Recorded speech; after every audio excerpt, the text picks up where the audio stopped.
사무엘하 16장입니다. 1, 4절 다윗이 감람산 마르턱을 조금 지났을 때 무비보셋 종인 시바를 만나게 됩니다. 시바는 안장을 지은 나귀에 떡 200개와 건포도 100송이와 여름 과일 100개와 포도주 한 부대를 싣고 다윗을 맞이합니다. 이런 시바의 모습을 본 다윗은 이것이 무엇인지 물었고, 시바는 다윗과 다윗의 가족과 수행원들을 위해 가져온 것이라고 이야기합니다.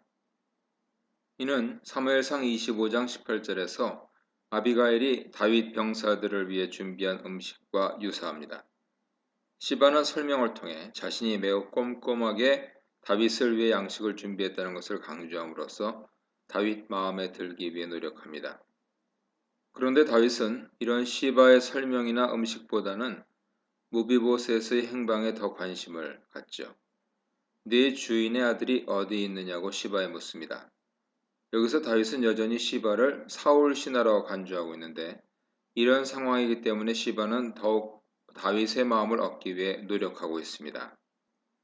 다윗 질문에 시바는 무비보셋은 여전히 예루살렘에 있는데 그 이유는 이스라엘 족속이 자기 아버지 나라를 자신에게 돌릴 것으로 기대하기 때문이라는 것이죠. 이는 다윗이 도망간 사이에 다윗 왕위를 찬탈하기 위해 다윗과 같이 도망하지 않고 예루살렘에 남았다고 말한 것입니다. 이런 시바의 말에 대해 다윗은 더 알아볼 생각을 하거나 의심하지 않고 완전히 믿고 화가 나서 무비보셋의 모든 재산을 빼앗아 시바에게 줍니다. 이에 시바는 다윗에게 감사절을 하고 왕의 신하가 되게 해달라고 부탁합니다. 내가 왕 앞에서 은혜를 입게 하옵소서라는 말은 이제 더 이상 사울 신하가 아니라 다윗 신하로 받아달라는 의미죠. 시바는 이전부터 자신을 당신의 종이라고 칭하면서 다윗 신하가 되고 싶어 했지만 무비보셋이 등장함으로 다윗 신하가 되지 못하고 계속해서 사울 집 신하로 있었던 것입니다. 다윗 왕국에서 사울 집의 신하로 지내는 것은 더는 출세할 수 없다는 것을 의미하기 때문에 출세를 하기 원한 시바 입장에서는 매우 불만이 많았을 것입니다. 그러다 자신이 나설 기회가 생기자 재빨리 무비보셋을 배반하고 다윗에게 온 것이죠. 무비보셋이 정말 반역을 했는지 이 부분에서는 알 수 없지만 뒤에 19장 24절 이하에 가면 무비보셋은 다윗을 배반하지 않았고 오히려 시바가 무비보셋을 배반하고 모함했다는 것을 알 수 있습니다. 다윗은 지금 아들 압살롬의 반역을 직면하고 있는 상태이기 때문에 요나단 아들이 배반했다는 소리에 더욱 민감하게 반응합니다. 그렇기 때문에 탐욕스러운 인간의 말을 그대로 믿고 무비보셋에게 주었던 모든 것을 빼앗아 그를 모함한 사람에게 줘버린 것이죠. 하나님과 동행하며 하나님 은혜 가운데 있을 때는 요나단과의 약속을 지키기 위해 일부러 무비보셋을 찾아 은혜를 베풀고 함께 지냈습니다. 하지만 하나님 은혜에서 떨어진 이제는 옳고 그름을 분별하지 못하고 하나님 앞에서 요나단과 맺었던 언약까지 깨뜨리려 하고 있죠. 그리고 이때 생긴 의심은 나중에도 완전히 사라지지 않습니다. 5절 8절입니다. 다윗이 바후림에 가까이 갔을 때 그곳에서 게라의 아들 시므이가 나왔는데 그는 사울의 친척입니다. 바후림은 사울의 지파였던 베냐민 지파가 사는 지역으로 이곳에 사울 친척들이 살고 있었고 그 중 한 명이 시므이인 것이죠. 시므이는 압살롬에게 쫓겨 바후림으로 온 다윗을 보고 나가라고 소리칩니다. 그는 다윗을 피의 사람 불량배로 부르는데 불량배는 이전에 나발을 부르던 표현으로 지금 다윗은 자신이 악하게 생각하던 나발 같은 인간으로 취급받고 있는 것입니다. 시므이가 다윗을 피의 사람, 살인자로 표현한 이유는 다윗이 반란을 일으켜 사울 집안 사람들을 죽이고 왕이 되었다고 생각하기 때문이죠. 그렇기 때문에 시므이는 여호와께서 사울 집의 모든 피를 다윗에게 돌리셨고 여호와께서 압살롬에게 나라를 넘기셨다고 말합니다. 압살롬 반란으로 다윗이 이렇게 쫓겨나게 된 것은 다윗이 사울 집에 저지른 살인죄 때문에 여호와께 벌을 받은 것이라고 주장하죠.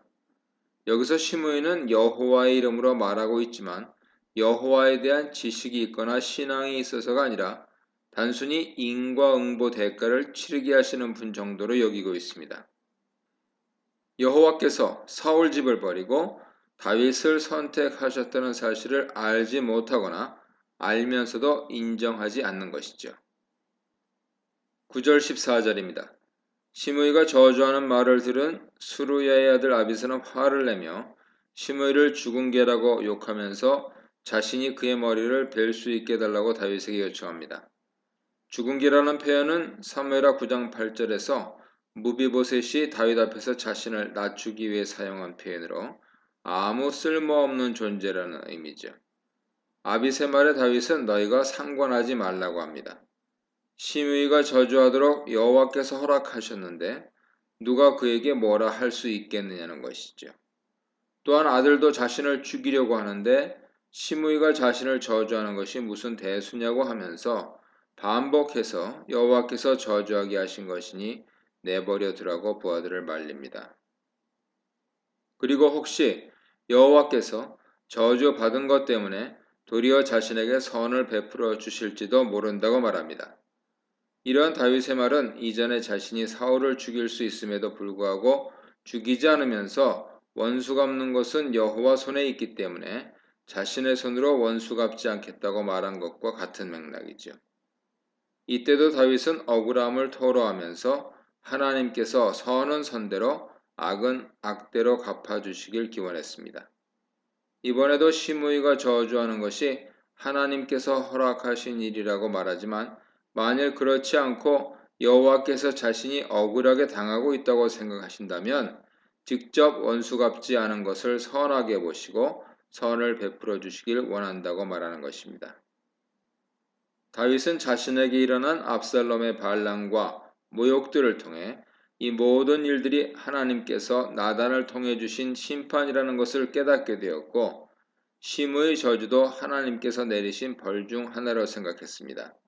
그렇지만 만일 시므의 저주가 부당하다면 그것도 여호와께서 갚아주실 것이라고 믿은 것이죠.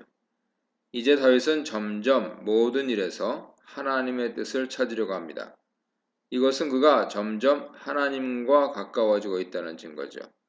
그래서 다윗 일행은 시므이를 무시하고 자신의 길을 갔고 시므이는 산비탈로 따라오면서 계속해서 저주하고 돌을 던지고 흙을 뿌리며 괴롭혔습니다. 이것은 시므의 행동에 지나치다는 것을 보여주는 것으로 결국 시므의 저주는 하나님의 뜻이 아니라 하나님 보시기에 악한 행동임을 암시합니다. 다윗 일행은 시므이의 적대적 행동으로 인해 바후림에서 쉬지 못하고 계속 행군하였고 결국 목마르고 배고픈 상태가 되었습니다. 피곤하 아니란 뜻의 아예프는 배고프고 목말라 지친 상태를 의미하죠. 다윗 일행은 바후림에서 쉬면서 물과 양식을 보급받아야 했는데 여기서 배척받았기 때문에 배고프고 목마르고 지친 상황이 된 것입니다. 그들은 마침내 한 곳을 발견하고 그곳에서 쉬게 되었습니다. 다윗은 압살롬에게 쫓겨 길을 헤매면서 그동안 왕궁에서 편안하게 살면서 잊었던 하나님을 찾게 되었고 만나게 되었습니다. 다윗은 사울에게 쫓겨다닐 때 하나님을 가장 의지하고 동행했었죠. 그런데 하나님께서 다윗에게 왕조를 하사하신 이후 그는 하나님을 잊고 하나님 말씀을 어기게 되었습니다. 그래서 하나님께서는 다윗을 왕궁 밖으로 쫓아내시고 다시 하나님을 찾게 만드신 것이죠. 이 문단에서는 시바의 호의와 기회주의, 시므이의 악행과 비겁함, 하나님의 처분을 기다리는 다윗에 대해 묵상해 보시기 바랍니다. 15, 16절입니다. 다윗이 비참한 모습으로 도망가는 것과 대조적으로 압살롬은 자신을 지지하는 이스라엘 사람들과 함께 당당하게 예루살렘 성으로 입성합니다.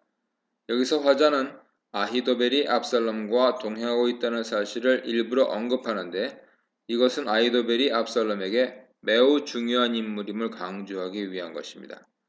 압살롬이 예루살렘으로 들어갈 때 후세가 압살롬을 크게 환영합니다. 화자가 후세에 대해 다윗의 친구라고 설명한 것은 후세가 압살롬에게 충성을 맹세하지만 여전히 속으로는 다윗 편이라는 것을 말하기 위함입니다. 그는 압살롬을 마중하고 왕이여 만세, 왕이여 만세를 외치며 환영합니다. 17, 19절입니다.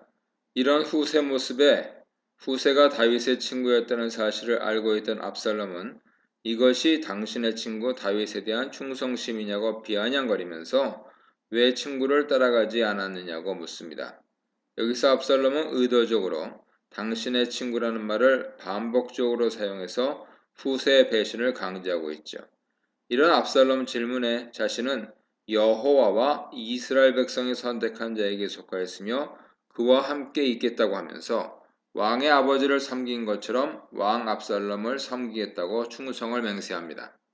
자신이 여호와께서 선택하신 자에게 속하였다고 한 것은 자신은 여전히 다윗의 사람이라는 것을 암시적으로 표현한 것이죠. 하나님께서 선택하신 사람은 압살롬이 아니라 다윗이기 때문입니다. 하지만 현재는 다윗의 부탁을 받았기 때문에 압살롬을 섬기겠다고 말한 것입니다.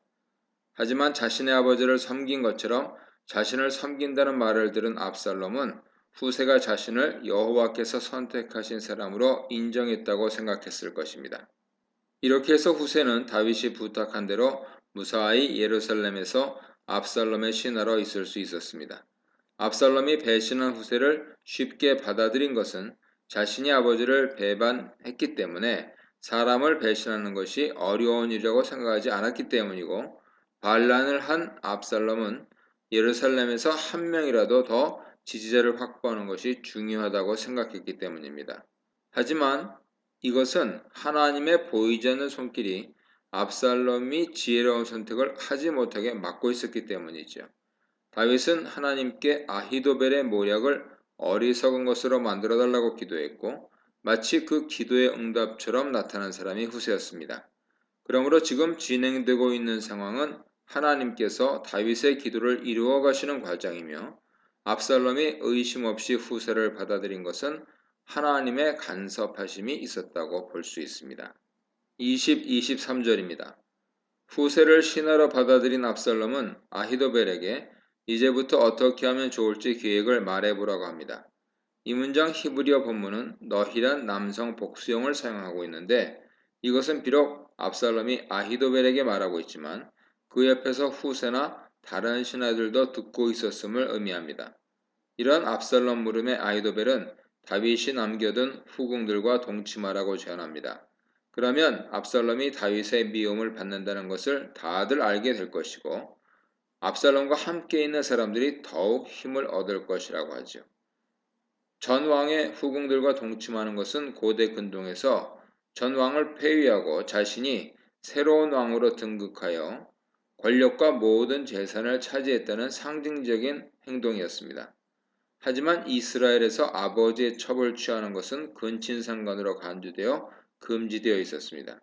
하지만 아히도벨은 하나님의 율법보다는 고대 근동의 관행을 따라 압살롬이 백성들에게 자신이 새로운 이스라엘 왕이 되었다는 것을 보여줄 것을 조언했죠. 아히도벨은 또한 이런 행동을 다윗이 듣게 되면 압살롬을 미워하게 될 것이고 압살롬과 다윗의 관계는 회복할 수 없는 지경이 될 것이라 예상했습니다. 그러면 압살롬을 따르는 사람들은 더욱 긴장하고 힘낼 수밖에 없게 된다고 말했습니다. 그 결과 압살롬을 따르는 사람들은 이제 다시 다윗에게 돌아갈 수 있는 기회가 사라지고 이들은 자신을 지키기 위해 더욱 다윗과 강력하게 싸울 것이라고 계산한 것입니다. 아히도벨은 다윗의 첩을 취하는 행동을 통해 외부적으로는 압살롬이 다윗을 승계했다는 것을 알리고 내부적으로는 결속을 다지는 기회로 삼으려고 한 것입니다. 아히도벨의 조언을 들은 압살롬은 그대로 시행하죠.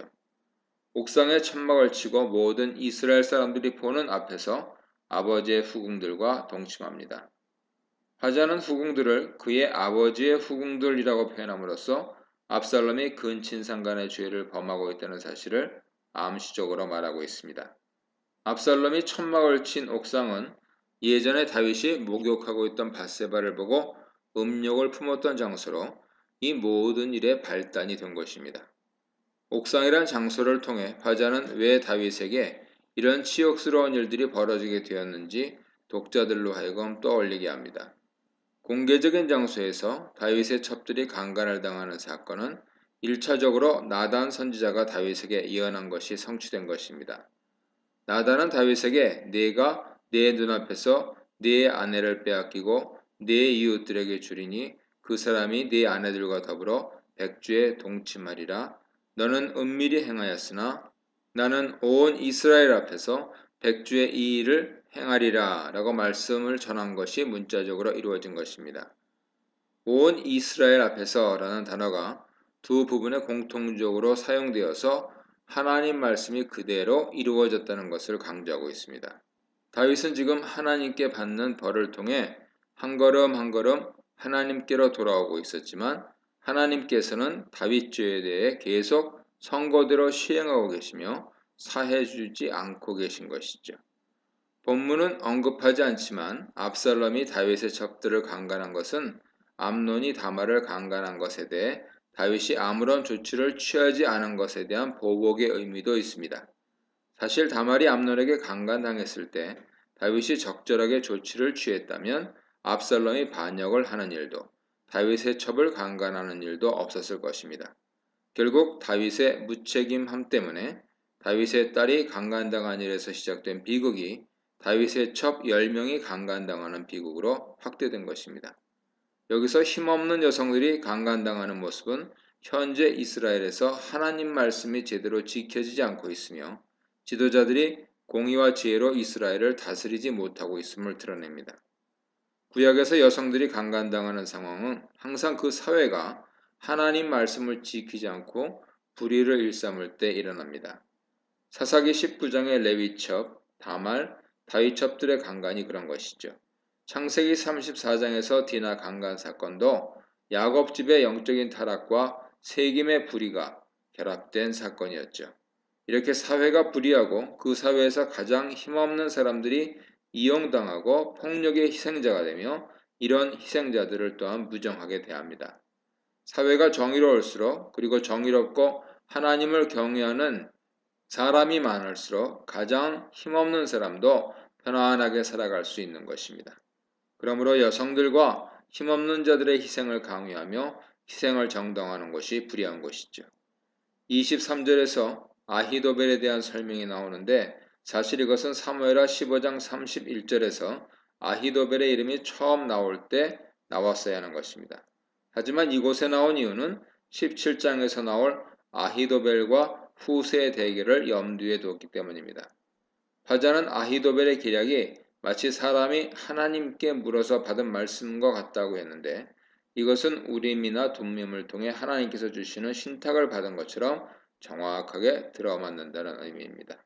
그만큼 아히도벨의 지략은 뛰어났으며 이런 아히도벨의 능력은 다윗도 압살롬도 전적으로 신뢰하는 상황이었습니다. 그래서 다윗은 아히도벨이 압살롬 편에 섰다는 소문을 들었을 때 심각한 위기의식을 느끼고 하나님께 기도한 것입니다. 자신에게는 이런 아히도벨 같은 뛰어난 지략을 가진 사람이 없는 상황에서 다윗은 오직 하나님만 의지할 수밖에 없게 된 것이었죠. 이 문단에서는 후세의 지략, 아히도벨의 조언, 아히도벨 조언의 영향력에 대해 묵상해 보시기 바랍니다.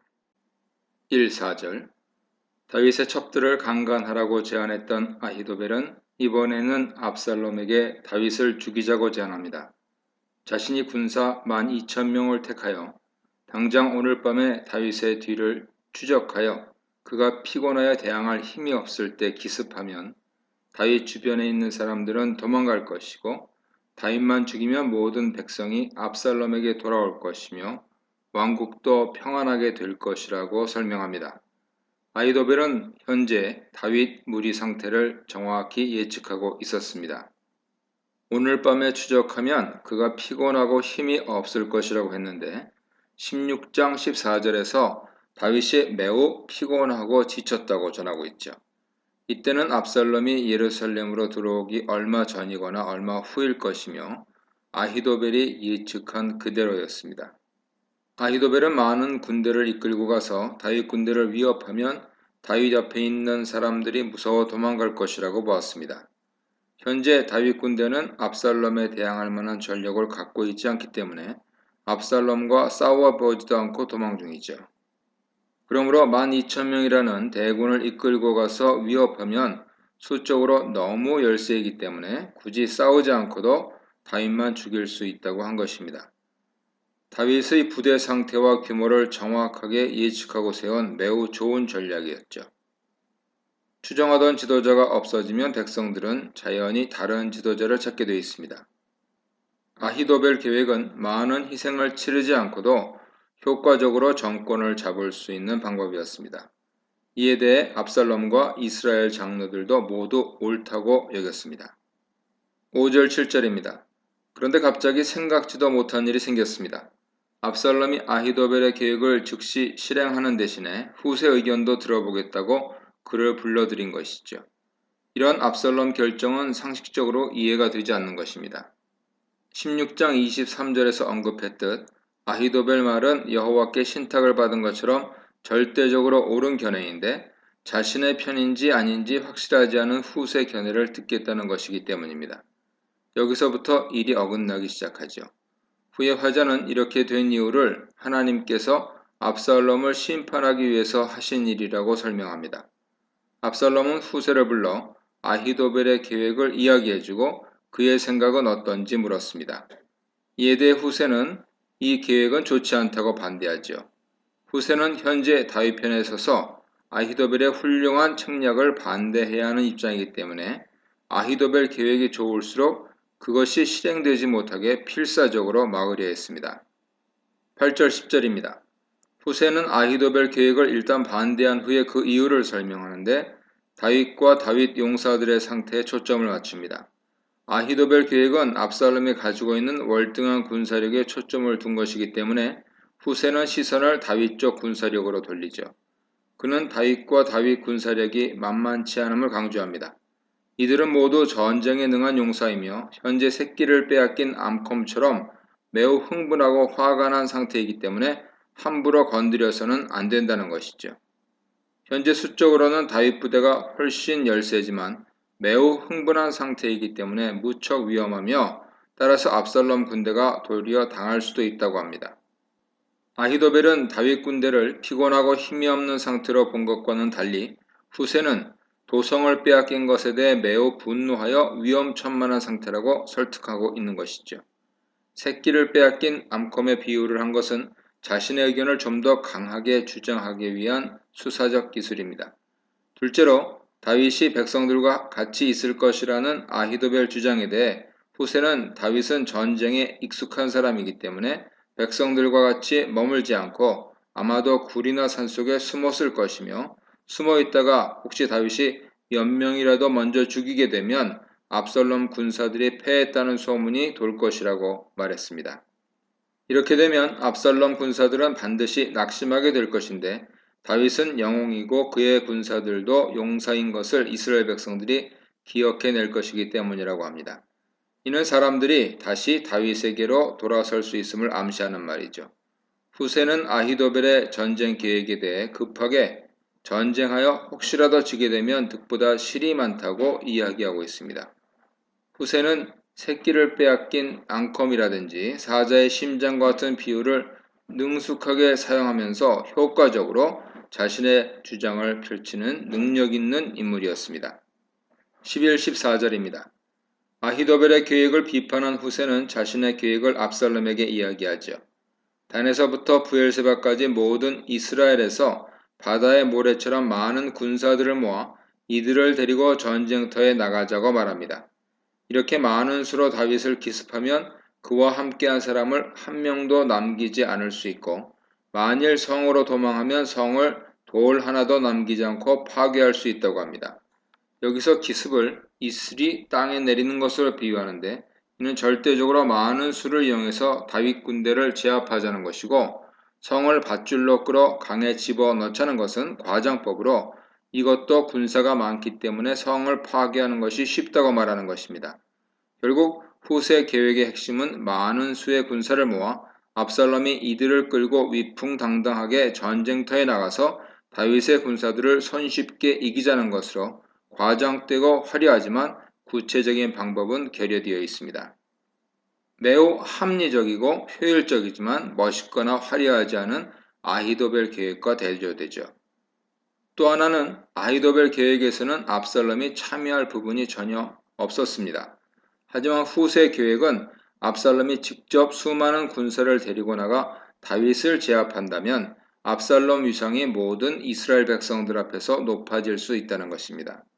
후세가 수많은 사람을 모으자고 말한 것은 당장 쫓아가려는 아히도벨 계획을 막아 다윗이 도망가거나 전력을 보충할 시간을 벌어주기 위한 것이었습니다.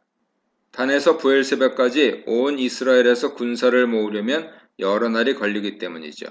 이렇게 후세는 화려한 언변으로 압살롬을 주인공으로 세우는 멋진 계획을 말하고 있습니다. 이런 후세 계획에 대해 압살롬은 물론 모든 이스라엘 사람들이 아히도벨 계략보다 후세 계략이 더 낫다고 평가했습니다. 효율적이고 소박한 계획보다는 과장되고 화려한 계획이 이들 눈에는 더 좋아 보인 것이죠. 이런 화려함에 눈이 멀어 아히도벨의 계획은 항상 옳다는 사실을 잊어버렸습니다. 결국 압살롬은 아히도벨 계획 대신 후세 계획을 따르게 됩니다. 결과적으로 압살롬은 자신의 가장 든든한 후원자를 잃게 되며 그의 반역은 실패하게 되죠. 이에 대해 화자는 압살롬이 아히도벨의 좋은 계획을 물리친 이유는 여호와께서 압살롬에게 재앙을 내리기 위해 아히도벨의 계획을 부수라고 하셨기 때문이라 설명합니다. 드디어 하나님께서 압살롬 행동에 대해 침묵을 깨셨죠. 지금까지 하나님께서는 압살롬 행동에 개입하지 않으시고 그가 하는 행동을 지켜만 보고 계셨습니다. 압살롬의 행동을 통해 다윗의 악함을 벌하고 계셨기 때문입니다. 그렇다고 하나님께서 압살롬에게 악한 행동을 하라고 일부러 지시하신 것은 아니죠. 다만 그의 악한 행동을 막지 않으셨을 뿐입니다. 그런데 이제 하나님께서는 다윗 기도에 응답하여서 압살롬의 악한 행동에 대한 심판을 시작하신 것입니다. 하나님께서 우리가 악한 행동을 하지 못하도록 막으시는 것이 은혜입니다. 하나님께서 우리를 막지 않으시면 인간은 악한 본성을 따라 살며 죄 지을 수밖에 없기 때문입니다. 그러므로 우리의 악한 본성을 따라 살지 않기 위해 날마다 하나님 은혜를 구하고 도우심을 구해야 합니다. 이 문단에서는 아히도벨의 계략, 후세의 지혜, 하나님의 모략에 대해 묵상해 보시기 바랍니다. 15, 17절입니다. 아히도벨 계획을 알게 된 후세는 자신과 같이 예루살렘에 남아있던 사독과 아비아달에게 아히도벨과 압살롬과 그의 장로들이 논의한 모든 내용을 알려주고 아히도벨의 계획까지 전달합니다. 다윗이 예루살렘에 만들어 놓은 정보망이 제대로 발휘된 것이죠. 후세는 다윗에게 단순한 정보뿐만 아니라 대처 방안까지 알려줍니다. 그는 사람을 빨리 보내서 다윗에게 광야 나루터에 머물지 말고 오늘 밤 안으로 반드시 건너가야 한다고 말합니다. 그렇지 않으면 몰살당할 수 있기 때문이죠. 후세의 조언은 아히도벨이 계획한 것이 실행될 경우를 대비한 것으로 만일 아히도벨의 계획이 실행되면 다윗과 그와 함께한 사람들은 매우 위험해질 수 있었습니다. 하지만 좀 과장된 면도 있죠. 아히도벨은 다윗만을 죽이겠다고 했는데 후세는 위험함을 강조하기 위해 다윗뿐만 아니라 그와 함께한 모든 사람이 몰살될 것처럼 말하고 있습니다. 17절은 당시 예루살렘과 그 근방에 있던 다윗 정보원들이 어떤 상황에 있었고 어떤 방식으로 정보를 전달했는지 설명합니다. 이때 다윗의 정보 전달할 역할을 한 사람은 사독과 아비아달의 아들 요나단과 아히마아스며 이들은 사람들에게 들키지 않도록 성 밖에 있는 로겔 샘가에 머물렀습니다. 공식적으로는 다윗을 지지하여 예루살렘을 떠난 것으로 되어 있어야 다윗과 예루살렘 사이를 편안히 오갈 수 있기 때문에 예루살렘에 들어가지 못했던 것이죠. 무리기한 고대 근동사회에서 샘가는 여행객들과 지나가는 사람들이 쉬면서 정보를 나누는 장소이기 때문에 사람들 사이에 숨기가 예루살렘 성보다는 쉬웠습니다. 이렇게 요나단과 아히마아스가 예루살렘 성 바로 옆에 있는 로겔 샘 곁에 숨어 있으면 성에서 사독과 아비아달이 보낸 여종이 나와서 이들에게 정보를 전달했고 이들은 그 정보를 다윗에게 전달하는 시스템을 만들었습니다. 여기서 여종이 중간 정보 전달자 역할을 한 것은 사람들 눈에 가장 띄지 않는 존재이기 때문이죠. 이렇게 후세와 다윗을 지지하던 제사장들은 다윗을 구하기 위해 위험을 무릅쓰고 도왔습니다. 18, 20절입니다. 정보원들이 한 청년에게 발각됐죠. 청년은 로겔 샘 곁에 거하고 있던 요나단과 아히마아스를 알아보았고 이들에 대해 압살롬에게 알립니다. 이 청년의 신분은 언급되고 있지 않지만 압살롬 부하로 생각되지요. 이 일로 다윗에게 정보를 전달하기가 곤란한 상황이 되었습니다. 압살롬에게 들켰다는 사실을 알게 된 이들은 재빨리 로겔섬을 떠나서 바후림의 한 집으로 들어갑니다. 바후림은 베냐민 지파 사람들이 거하는 지역으로 사울의 친척인 시므이가 사는 곳이죠. 시므이는 다윗이 바후림으로 들어오지 못하게 막은 적이 있었습니다. 그런데 아이러니하게 다윗의 정보원들은 바후림에서 은신처를 찾으려 한 것입니다. 그런데 마침 이들이 들어간 집들에는 우물이 있었고 이들은 우물로 내려갑니다.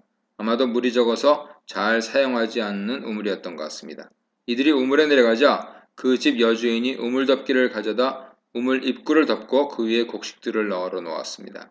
아무도 알아차리지 못하게 여주인이 기지를 발휘한 것이죠. 압살롬 군사들이 이 여인의 집까지 찾아와서 아히마아스와 요나단이 어디 있는지 아느냐고 묻자 여인은 그들이 시내를 건너갔다면서 이미 이곳을 지나갔다고 거짓말했습니다. 그 말을 믿은 압살롬 군사들은 그들을 뒤쫓았지만 찾지 못하고 예루살렘으로 돌아갔죠. 아히마아스와 요나단을 도운 이 여인의 모습은 여호수아 2장에서 여리고성에 들어온 두 이스라엘 정탐꾼을 도운 라합과 유사합니다. 둘 다 자신의 집에 숨겨두었고 좀 더 완벽하게 숨기기 위해 숨을 곳을 곡식으로 덮었습니다. 또 자신이 숨긴 사람을 찾는 사람들에게 거짓으로 도망간 방향을 알려주어서 자신과 자신이 숨긴 사람들이 좀 더 안전하게 만들었습니다. 이 여인은 정탐꾼을 도운 이유를 분명히 밝힌 라합과는 달리 베냐민 사람인 자신이 왜 다윗의 편을 들었는지 말하지 않고 있습니다. 다만 주목할 것은 하나님께서 다윗을 돕기 위해 은밀하게 사람들을 준비하셨다는 것이죠. 하나님께서는 이름 없는 여인들의 손을 통해 도움을 주고 계신 것입니다. 이것은 이제 하나님께서 다시 다윗에게 은혜를 베풀고 돌보기 시작하셨다는 징표죠. 반대로 압살롬의 입장에서는 이번에도 그의 계획이 실패하고 있습니다. 이전에 하나님께서 그를 그냥 두셨을 때는 승승장구하는 것 같았는데 하나님께서 개입하기 시작하시면서 압살롬 계획들이 자꾸 틀어지게 되는 것입니다. 21, 23절입니다. 압살롬 군사들이 지나간 후에 두 사람은 우물에서 올라와서 다윗에게로 가지요. 여러 가지 어려움이 있었지만 무사히 다윗에게 정보를 전달할 수 있게 된 것입니다. 이들은 다윗에게 서둘러 물을 건너라고 말하면서 아히도벨 계략을 알려줍니다. 이미 17장 1~3절에서 아히도벨 계획을 언급했기 때문에 여기서는 반복하지 않고 단지 이같이라는 말로 생략하고 있습니다. 예루살렘에서 온 정보를 들은 다윗은 후세의 말을 따라 요단을 건넜습니다. 여기서 새벽까지 한 사람도 요단을 건너지 못한 적 없다라는 표현을 집어넣은 것은 아히도벨 계획이 완전히 실패했다는 것을 강조하기 위함이지요. 아히도벨의 계획은 요단을 건너기 전에 다윗 군대를 덮쳐서 군대를 해산시키고 다윗을 죽이는 것이었는데 다윗의 군대가 모두 안전하게 요단을 건넜으니 더는 그 계획을 실행할 수 없게 된 것입니다. 아히도벨은 자신의 계획이 실행되지 못하고 다윗과 그의 군사들이 무사히 요단강을 건넌 것을 알고는 압살롬 반역이 실패할 것을 예감했습니다. 아히도벨이 보기에 압살롬 반역에서 가장 중요한 것은 요압이 없는 틈을 이용해서 예루살렘을 점령하고 다윗을 죽이는 것이었습니다. 이 모든 일은 요압 군대가 오기 전에 단시간 내에 끝내야 하는 작전이었죠. 그런데 압살롬이 후세의 화려한 말솜씨에 넘어가 다윗을 죽일 기회를 놓친 것을 보고 압살롬 반역이 실패했다고 판단한 것이죠. 실제로 요단을 건너 마하나임으로 간 다윗은 그곳에서 요압을 만나 압살롬을 칠 부대를 구성하고 전쟁을 시작합니다. 그러므로 아히도벨의 예측은 사무엘하 16장 23절에서 화자가 언급한 것처럼 정확하고 틀림없었습니다. 아히도벨은 압살롬 실패를 예측하고 나귀를 타고 집으로 돌아가 집을 정리하고 스스로 목을 매 죽습니다. 아히도벨이 자살을 선택한 이유는 두 가지입니다. 첫째, 압살롬이 지면 다윗이나 요압이 자신을 살려두지 않을 것이고 매우 모욕적인 죽음을 맞이하게 될 것이니 그 전에 스스로 목숨을 끊어 장사되어 치욕적인 죽음을 피하려고 한 것이죠. 둘째, 머리 좋은 아히도벨에게 가장 비참한 죽음은 머리 좋은 자신이 선택한 왕이 자신의 말을 듣지 않으므로 자기의 계획이 실패했기 때문입니다. 그는 자신의 계획이 실패한 것이 하나님의 개입에 의한 것이며 이것이 하나님께서 선택하신 왕을 배반한 자신에게 내려진 심판이라는 것을 알았기에 자살한 것입니다. 아무리 머리가 좋고 탁월한 전술을 가졌다 할지라도 인간이 하나님을 능가할 수는 없습니다. 하나님께서 허락하시면 인간의 지혜를 이룰 수 있어도 하나님께서 막기로 작정하시면 인간의 어떤 지략도 무너질 수밖에 없습니다. 아히도벨의 천재적인 지략도 하나님을 의지하는 다윗의 투박하고 진솔한 기도에 무너진 것이죠. 우리에게는 세상의 모든 지혜를 합친 것보다 더 큰 지혜를 가지고 계신 하나님이 계시다는 사실을 기억하고 하나님께 우리가 기도드릴 때 악한 자들의 권모술수가 모두 무너질 것임을 신뢰해야 합니다. 이 문단에서는 용감한 사람들, 용감한 여인, 절망한 사람에 대해 묵상해 보시기 바랍니다. 24, 26절입니다. 다윗은 후세의 도움으로 무사히 마하나임까지 도망할 수 있었습니다. 표면적으로는 후세가 아히도벨의 계획을 이루지 못하게 하여 다윗이 도망갔지만 내면적으로는 여호와께서 다윗의 기도를 들으시고 아히도벨의 계획을 막아주신 것이죠. 마하나임은 요단 동편 북쪽에 있는 지역이고 이스보셋이 이스라엘 왕이 되었을 때 수도로 삼은 것으로 이스라엘 지파들의 중심지이며 이곳 사람들은 다윗을 지지하고 있었습니다. 압살롬은 후세가 세운 계획대로 이스라엘 백성을 모아 다윗 군대를 치기 위해 요단강을 건너옵니다. 25절은 압살롬의 군대 조직을 설명한 부분으로 압살롬은 이스라엘의 군대 장관 요압을 대신해서 아마사를 세웁니다. 이것은 요압이 압살롬 편에 서지 않고 다윗 편에 섰다는 것을 말하죠. 25절에서 아마사에 대해 소개하는데 그의 아버지는 이드라로 이스마엘 사람인지 이스라엘 사람인지 분명하지 않습니다. 마소라 본문에는 이스라엘 사람으로 기록하고 있고 70인경에는 이스마엘 사람으로 기록하고 있습니다. 어머니는 나하스의 딸 아비갈인데 그녀는 요압의 어머니 수리아의 동생이라고 했습니다. 수리아는 다윗의 이복누이므로 아비갈 역시 다윗의 이복누이죠. 그러므로 아마사는 요압처럼 다윗 조카이고 요압과는 사촌지간이 됩니다. 지금 전쟁은 모두 다윗 가문 친척들 간의 싸움으로 아버지와 아들이 싸우고 사촌끼리 싸우고 있는 것이죠. 이런 가족 간의 전쟁은 항상 비극적인 결말을 가져오기 마련입니다. 요단을 건너온 이스라엘 군대와 압살롬은 길르앗 땅에 진치입니다. 길르앗은 요단 동편 고원지대로 사해 북쪽에 있는데 길르앗 지역 중앙에 마하나임이 있어서 압살롬은 마하나임에서 멀지 않은 곳에 진을 친 것이죠. 27, 29절입니다. 다윗이 마하나임에 도착했을 때 상황을 설명하는 부분인데요. 다윗이 마하나임에 오자 소식을 듣고 다윗을 도우려는 사람들이 속속 모여들기 시작합니다. 소비는 암몬 사람으로 라빠에 사는 사람이죠. 라빠는 다윗이 바세바 사건이 있던 그 시기에 점령한 성읍으로 다윗 지비하에 있던 도시였고 소비의 아버지 나하스는 한때 암몬 왕이었으며 나하스의 아들 하논 때 다윗에게 점령당하고 왕조가 무너집니다. 그러므로 소비는 한운의 형제로 옛 암몬 왕가 사람이며 현재는 다윗에게 충성하고 있습니다. 마길은 사울과의 충실한 지지자였고 무비보셋을 돌보던 사람이며 바르실레는 길르앗 사람으로 길르앗에서 상당한 권력과 부를 가지고 있는 인물입니다. 이들은 다윗이 있는 마하나임으로 필요한 물품들과 필수 식량들인 곡식들과 볶은 곡식들을 가지고 왔습니다.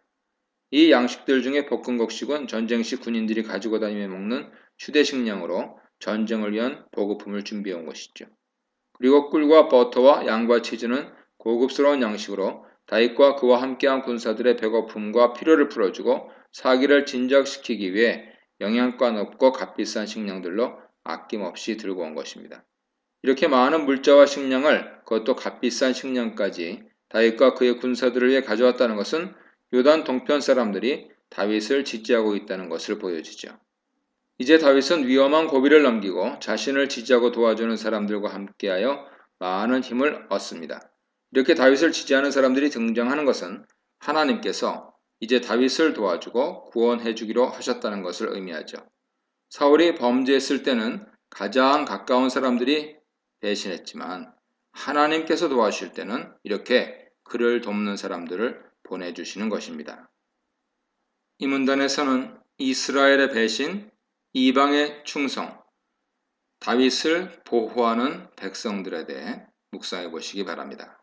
1절, 5절 다윗은 마하나임에 모인 군사들을 모두 모아 군대를 조직하고 그들 위에 천부장과 백부장을 세웁니다.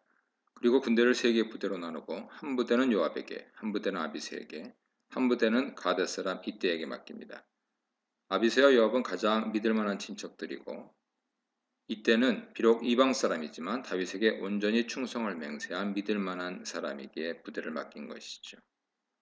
이렇게 부대를 편성한 후에 다윗은 자신도 같이 출전하겠다고 선언합니다.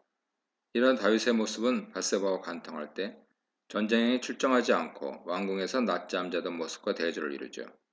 그는 이제 자신의 왕권을 되찾기 위해 예전과 같이 전쟁에 나서려고 한 것입니다. 하지만 백성들은 다윗의 출정을 막습니다. 그들은 다윗이 출정하게 되면 자신들은 안중에도 없고 오직 다윗만 죽이려 할 것이기 때문에 위험하다고 말합니다. 또한 다윗이 자신들 10,000명보다 중요한 인물이기 때문에 남아 있어야 한다고 말하면서 대신 성에 남아 자신들을 지원해달라고 부탁합니다. 결국 다윗은 의견을 받아들여 성에 남았고 대신 출정하는 부하들을 배웅해줍니다. 그러면서 요압과 아비새와 이때에게 한 가지 명령을 내리는데 그것은 자신을 위해 압살롬을 살려주라는 것이죠. 여기서 다윗은 압살롬을 살려야 할 이유를 몇 가지 이야기하는데 첫째는 자신을 위해서라는 것입니다. 이것은 압살롬이 자신의 아들이니 봐달라는 것입니다. 둘째로 다윗은 압살롬을 아이라고 부르는데 이는 압살롬이 아직 천지분간 못한 아이라서 이런 일을 벌인 것이 좀 이해해달라고 말한 것이죠. 다윗은 군대 장관들이 이 명령을 지키게 하기 위해 백성들이 보는 앞에서 그들에게 명령합니다. 결국 모든 백성들에게 압살롬을 죽이지 말라 명령한 것입니다. 비록 압살롬이 자신의 자리를 탐낸 반역자지만 한편으로는 자신의 아들이기 때문에 차마 죽일 수는 없었던 것이죠. 이런 모습은 압살롬이 예루살렘에 돌아왔을 때 박대하던 모습과 대조를 이룹니다. 이전의 아들에게 이런 애틋한 마음을 가졌더라면 압살롬이 반역을 일으키지 않을 수 있었을지도 모릅니다. 너무 늦었죠. 6절 8절입니다. 다윗 군대는 압살롬 군대와 에브라임 숲에서 싸우는데 이 지역은 나무들이 많고 지형이 복잡한 숲으로 전쟁 경험이 많고 계속 요단 동편에 주둔하고 있던 다윗 군대와 요단 동편 지역에서 모인 군대이기에 지형에 매우 익숙했지요. 반면 압살롬 군대는 주로 요단 서편 지파들에서 모인 부대로 동편 지형에 익숙하지 않았고 아마사도 요압만큼 전쟁에 능한 인물이 아니었기 때문에 압살롬 군대는 다윗 군대에 패할 수밖에 없었습니다. 이 전쟁에서 압살롬 군대에 2만 명 정도가 전사했는데 패인은 군대가 사방으로 퍼져 싸웠기 때문입니다. 지형이 복잡하기 때문에 압살롬이 원하는 것처럼 대군을 이끌고 멋지게 정면 승부를 할 수 없었고 복잡한 숲속에서 군대는 이리저리 흩어졌으며 이렇게 흩어진 군대를 요압 군대는 지형지물을 이용한 매복이나 유인작전 혹은 게릴라전으로 격퇴했습니다. 8절에서 칼에 죽은 자보다 숲에서 죽은 자가 더 많다고 표현한 것이죠. 압살롬은 많은 군사를 데리고 수적 열세 있는 다윗 군대와 정면으로부터 압도적인 힘의 차이로 이기고 싶었습니다. 하지만 이렇게 하려면 10배 이상은 갖고 평지 지형을 이용했어야 하는 것이죠. 하지만 전쟁에 능한 다윗과 요압은 수적으로 많은 압살롬 군대가 정면으로 붙지 않고 숲으로 유인하여 이겼습니다. 이렇게 압살롬은 아히도벨의 계략을 듣지 않으므로 결국 전쟁에서 패하게 되었죠. 하나님께서는 압살롬이 암논을 죽이고 다윗에게 반역한 죄를 심판하시고 다윗을 구원하시기 위해 압살롬의 귀를 막으시고 전쟁에서 패하게 하셨습니다. 이 문단에서는 아들을 보호하는 다윗, 하나님이 주신 승리, 하나님이 지키신 약속에 대해 묵상해 보시기 바랍니다. 9절 10절입니다. 압살롬은 깊은 숲속에서 혼자 도망가다가 큰 상수리나무 우거진가지에 머리카락이 걸리고 노새는 그 아래로 그냥 빠져나가는 바람에 공중에 매달리게 되었습니다. 압살롬의 머리카락은 사무엘하 14장 26절에 이미 복선으로 매우 길고 풍성하다고 말하고 있어서 머리카락이 나뭇가지에 걸리면 충분히 몸이 공중에 매달릴 수 있다는 것을 알려주고 있습니다. 결국 그의 가장 큰 자랑거리가 그의 생명을 빼앗아가는 원인이 되었죠. 이렇게 압살롬이 나뭇가지에 매달려 있는 모습을 그곳을 지나던 다윗 부하들이 발견했고 한 사람이 요압에게로 달려가 이 사실을 알려줍니다. 이들은 아마도 요압에게 속한 부대원들이었던 것 같습니다. 압살롬이 하필이면 다른 부대가 아닌 요압 부대에 걸린 것이 비극적인 결말을 맞이하게 했습니다. 11, 13절입니다. 보고를 들은 요압은 병사에게 왜 보자마자 그 자리에서 압살롬을 쳐서 땅에 떨어뜨리지 않았느냐고 묻는데 이것은 왜 그 자리에서 압살롬을 죽이지 않았느냐는 의미죠. 여기서 치다라는 단어 낙하는 단순히 치는 것이 아니고 죽이다라는 의미로 종종 사용되는 말입니다. 요압은 그 병사에게 만일 압살롬을 죽였다면 은 10개와 띠 하나를 주었을 것이라고 말합니다. 이런 요압 말의 병사는 은 1000개를 준다고 해도 자신은 왕의 아들에게 손을 대지 않을 것인데 왕이 요압과 아비새와 이때와 모든 사람들에게 요나단의 목숨을 살려주라고 말했기 때문이라는 것이죠. 다윗 병사는 다윗 명령에 온전히 충성하며 요압에게 다윗이 압살롬을 살려주라는 명령을 내렸다는 사실을 상기시켜 줍니다. 그에게는 은 10개가 아니라 은 1000개보다도 다윗 명령이 우선인 것이죠. 그리고 설사 돈이 탐나서 압살롬을 죽인다 하더라도 다윗이 결국은 모든 사실을 알게 될 것이고 그렇게 되면 자신은 반역자가 될 것이기 때문에 그렇게는 절대 할 수 없다고 말합니다. 요압에게 보고한 다윗 신하는 정말로 다윗의 명령을 충실하게 지키는 인물이었죠. 14, 15절입니다. 하지만 요압은 부하 말에 반대하며 빨리 압살롬을 죽이기 위해 자신의 부하들을 데리고 그가 있는 곳으로 갔습니다. 손에 3개 막대기를 들고 매달려 있는 압살롬의 가슴 부분을 강하게 쳐서 땅에 떨어뜨렸고 땅에 떨어진 압살롬을 요압의 무기를 든 청년들, 요압 호위대 10명이 쳐 죽입니다. 이것은 철저히 요압의 독단적인 결정에 의해 벌어진 일이죠. 다윗의 입장에서 압살롬은 비록 반역을 저질렀지만 자신의 아들입니다. 다윗은 밧세바에게서 얻은 아들 암논 그리고 본문에 나타나지는 않지만 길르압을 잃었기 때문에 압살롬까지 잃는 아픔을 겪고 싶지 않았습니다. 하지만 요압 입장에서 압살롬은 다윗의 왕권과 자신의 군대 장관지위를 위태롭게 하는 인물이었죠. 압살롬 부대는 요압 대신에 요압의 사촌인 아마사가 군대 장관이었습니다. 이것은 압살롬이 왕이 되면 요압은 압살롬 왕국에서 실각하거나 죽임당할 수밖에 없다는 것을 의미하죠. 요압은 자신이 다윗과 화해시키기 위해 다윗의 미움을 받을 각오를 하면서 데리고 온 압살롬이 자신을 배신하고 자신의 지위를 위태롭게 하는 것에 대해 참을 수가 없었던 것입니다. 만일 살려두면 압살롬이 언제 또다시 반역을 일으킬지 알 수 없습니다. 한 번 시도하여 거의 성공할 뻔했고 시간이 지나 다윗이 점점 늙게 되면 아무래도 압살롬이 반역을 일으켜 왕이 될 확률이 높아지게 되는 것입니다. 서로 반역을 일으키지 않더라도 압살롬은 첫째 아들이고 수완이 좋기 때문에 다윗이 죽은 뒤에 왕이 될 확률이 높습니다.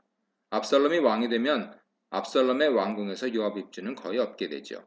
요압이 압살롬을 다윗에게로 데리고 왔을 때만 해도 자신이 그의 후원자가 되어서 다윗이 죽은 후에 압살롬을 자신의 손에 두고 뒤에서 조종하며 이스라엘 최고 권력을 누리려 했을 수 있습니다. 이런 생각에 신빙성 있는 것은 후에 다윗이 죽기도 전에 아도니아를 왕으로 추대하여 권력을 주려고 시도했기 때문입니다. 그런데 현재 상황을 보면 이런 애초 계획은 전혀 실현 가능성이 없고 오히려 압살롬이 자신에게 매우 위협이 되는 존재가 되었기 때문에 요압은 기회가 생겼을 때 압살롬을 죽여버린 것입니다. 그는 왕명보다는 자신의 이익이 우선이며 자신이 옳다고 생각하는 것이 우선인 인물이기 때문이죠. 이전에도 다윗 명령을 어기고 개인적으로 원수를 갚기 위해 아브넬을 죽인 적이 있습니다.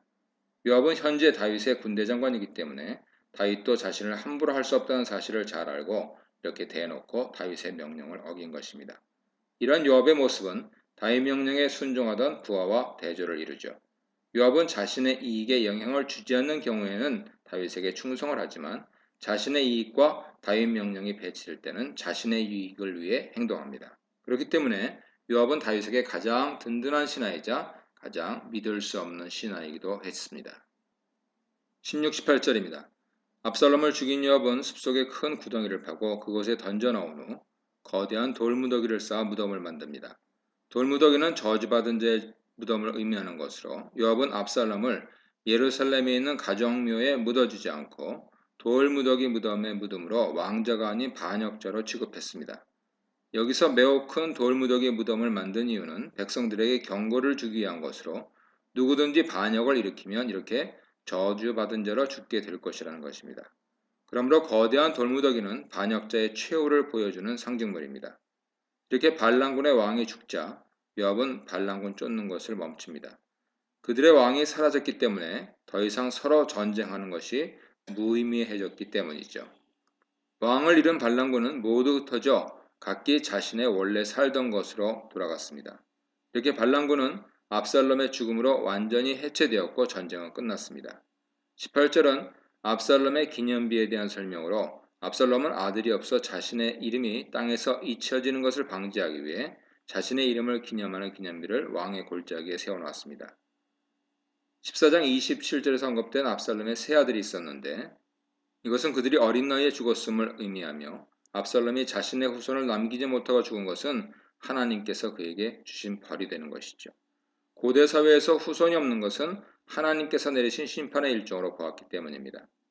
압살롬이 자신의 형 암논을 죽이고 아버지 다윗에게 반역한 죄에 대해 하나님께서는 죽음의 벌을 내리신 것입니다. 이렇게 암논이 다말을 강간한 사건으로 시작된 압살롬 반란은 지독한 내전을 겪고 결국 압살롬 죽음으로 끝나게 됩니다. 그리고 다윗은 아들의 반란과 죽음으로 자신의 간음과 살인에 대한 대가를 혹독하게 치렀습니다. 하나님은 사랑이시고 다윗과 언약하셨기 때문에 결코 다윗을 버리지 않으셨죠. 하지만 다윗의 잘못에도 눈 감고 무조건 덮어주시는 분은 아닙니다. 공의의 하나님이시기 때문이죠. 우리는 하나님 사랑에 감사하고 기뻐하는 반면 하나님 공의를 두려워하며 살아야 할 것입니다. 이 문단에서는 나무에 걸려 매달린 압살롬, 다윗을 거절하고 압살롬을 죽인 요압, 압살롬의 죽음과 매장에 대해 묵상해 보시기 바랍니다. 19, 23절입니다. 압살롬이 죽음으로써 반란이 진압되자 사독의 아들 아히마아스가 이 소식을 왕에게 빨리 전하기를 원했습니다. 그는 원래 예루살렘에서 일어난 정보를 다윗에게 전달하는 임무를 맡은 사람으로 후세가 알려준 정보를 다윗에게 전달하기도 했죠. 그는 전쟁에서 승리하자 바로 다윗에게 알리겠다며 요압에게 허락을 구합니다. 기쁜 소식을 하루라도 빨리 왕에게 알리고 싶어 했습니다. 하지만 요압은 오늘 소식을 전하지 말고 좀 기다렸다가 다른 날 전하라고 권하죠. 왜냐하면 현재 상황이 다윗에게는 그다지 반갑고 기쁜 소식이 아니기 때문입니다. 비록 압살롬을 이겨 전쟁이 끝나고 왕좌는 지켜냈지만 사랑하는 아들을 잃었기 때문입니다. 요압은 다윗이 압살롬을 사랑하고 그가 살아오기를 간절히 바란다는 사실을 잘 알고 있었죠. 이런 사실을 아는 요압은 자신과 한편인 아히마아스가 혹시라도 왕의 아들의 죽음을 알려 왕의 미움을 받을 수도 있다는 사실을 염려하여 아히마아스를 만류합니다. 요압은 다윗의 이런 간절한 마음을 잘 알고 있으면서도 자신의 앞길에 방해가 될 압살롬을 가차없이 죽여버린 것이죠. 대신에 요압은 구스 사람을 하나 뽑아서 다윗에게 소식을 전하라고 보냅니다. 이집트 남쪽 지역에 있는 구스는 현재 수단으로 구스 사람은 외국인 용병이었습니다. 요압은 다윗이 사울과 이스보셋의 죽음을 알린 사람들을 처벌한 기억을 기억하고 있었기 때문에 자신의 부하들이 압살롬을 죽였다는 소식을 전했을 때 다윗이 그 소식을 전한 사람에게 어떤 해를 가하거나 원한을 품을 수 있다고 생각한 것이죠. 그래서 아무런 관계도 없으며 혹시 처벌을 해도 무관한 외국인 용병 구스인을 보낸 것입니다. 하지만 아히마아스는 이러한 요압의 생각을 아는지 모르는지 계속해서 자신도 보내달라고 요청합니다. 이에 요압은 아히마아스에게 도대체 왜 그렇게 가고 싶어 하는지 이해할 수 없다고 하고 이 소식을 전해도 다윗은 상을 주지 않을 것이라고 설득합니다. 하지만 아히마아스는 이런 요압의 설득에도 계속해서 보내달라고 요청했고 요압은 할 수 없이 허락하죠. 아히마아스는 허락을 받고 바로 달려가는데 구스 사람이 가는 길과 다른 길로 빠르게 달려가서 그를 앞지릅니다. 대부분의 학자들은 구스 사람은 지름길이지만 달리기 어려운 숲길을 택한 반면 아히마아스는 좀 돌아가는 길이지만 달리기 쉬운 들길을 선택한 것으로 봅니다. 즉 우회한 것이죠. 더 빨리 갔습니다. 아히마아스가 이렇게 다윗에게 먼저 소식을 전하려고 애쓴 것은 좋은 소식을 전하여 상을 받고 싶은 마음에 그렇게 한 것으로 보이죠. 후에 그가 자신에게 불리한 정보는 알리지 않는 것을 보면 이런 그의 생각을 분명히 알 수 있습니다. 요압은 이런 아히마아스의 생각을 모르고 말린 것입니다. 24, 27절입니다. 그때 다윗은 성의 두 문 사이에 앉아 전쟁과 압살롬에 대한 소식을 기다리고 있었습니다. 마침내 아히마아스가 마하나임 성 근처에 나타났고 성문을 지키는 바수꾼이 그를 발견하게 됩니다. 누군가 혼자 열심히 달려오는 모습을 본 바수꾼은 다윗에게 소식을 전달하기 위해 사람이 오고 있다고 보고합니다. 고대 전쟁에서는 사람이 소식을 전달했기 때문에 먼저 사람을 보내 승리와 패배 소식을 알리고 그 후에 본진이 왕궁으로 귀환했습니다. 이렇게 한 사람이 열심히 달려 가까이 왔을 때 바수꾼은 저 멀리서 또 한 사람이 달려오는 것을 보게 됩니다. 그리고 이 사실도 왕에게 보고하자 다윗은 그 사람도 전령이라는 것을 알아차립니다. 처음 사람이 성에 가까이 왔을 때 바수꾼은 그가 사독의 아들 아히마아스라는 것을 알았고 이 사실을 다윗에게 알리자 다윗은 아히마아스가 좋은 사람이니 좋은 소식을 가져오는 것이라고 말합니다. 여기서 좋은 사람이란 충성하는 사람이라는 뜻이죠. 다윗은 자신에게 충성스러운 사람이 열심히 달려오는 것은 좋은 소식을 전하기 위해 달려오는 것이라 생각했습니다. 이렇게 다윗은 아히마아스를 희망적인 마음으로 맞이하게 됩니다. 28, 30절입니다. 아히마아스는 왕에게 오자 샬롬을 외치고 땅에 엎드려 절하죠. 평강하옵소서는 히브리어로 샬롬입니다. 평강을 외친다는 것은 매우 긍정적인 표시로 그는 다윗이 물어보기도 전에 여호와를 찬양하면서 여호와께서 왕의 원수를 왕의 손에 넘겨주셨다고 말합니다. 압살롬의 부대를 이겼다고 보고하는데 아히마아스는 제사장으로서 전쟁 승리의 공을 여호와께 돌리며 감사의 찬양을 돌린 것이죠. 이러한 승리 소식에 다윗은 어떤 반응도 보이지 않고 대신 압살롬 안부를 묻습니다. 이것은 다윗에게는 승리 소식보다는 아들 압살롬 생사 여부가 더 중요한 문제였음을 알려주죠. 이에 대해 아히마아스는 답변을 회피합니다. 자신이 요압의 명령으로 소식을 전하러 떠날 때 어떤 소동과 웅성거림은 있었지만 그것이 무슨 일인지 확인하지 못하고 요압 명령을 따라 좋은 소식을 전하기 위해 바로 뛰어왔다고 말했습니다. 이런 대답은 곤란한 답변은 피하려는 술수죠. 아히마아스는 왕이 아들의 죽음 소식을 좋게 여기지 않을 것이라고 한 요압 말에 안 좋은 소식은 구스인이 전하게 하고 자신은 좋은 소식만 전하여 왕의 환심을 사야겠다고 생각했습니다. 그래서 구스인을 앞질러 다윗에게 도착하여 마치 자신은 압살롬 죽음을 미처 알지 못하고 다음에 도착하는 사람보다 먼저 출발한 것처럼 둘러말한 것입니다. 이런 그의 모습은 매우 영악하고 권력과 상에 대한 강한 욕심을 보여주고 있습니다.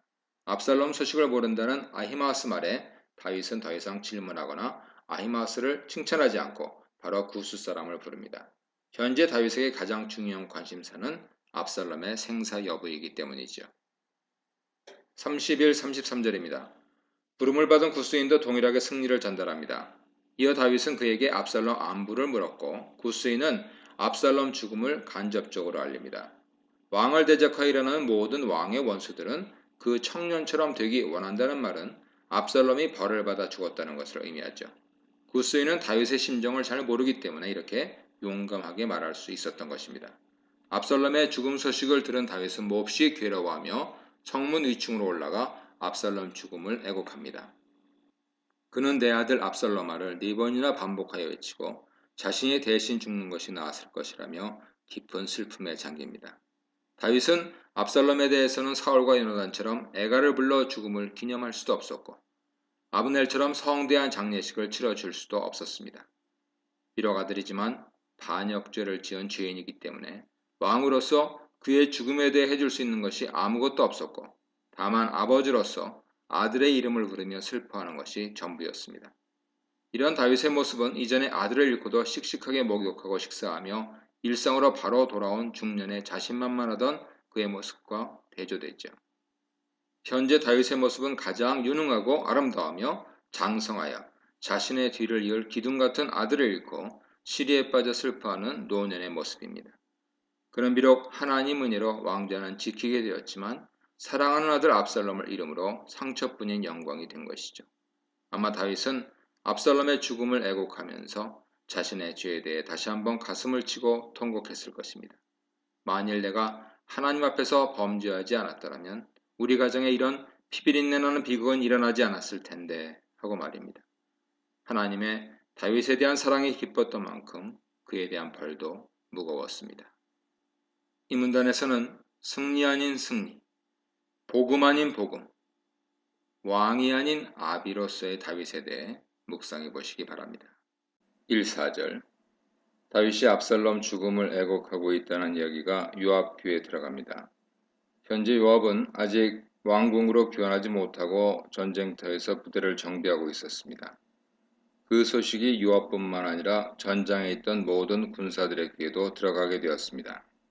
그래서 압살롬을 죽이고 반란군을 격퇴시켰다는 승리의 기쁨을 맛보기도 전에 모두 슬퍼하고 애도하는 분위기가 되어버립니다. 군인들은 계산하지 못하고 전쟁에 져서 간신히 도망쳐 나온 부끄러운 병사들처럼 조용하게 성읍으로 돌아왔습니다.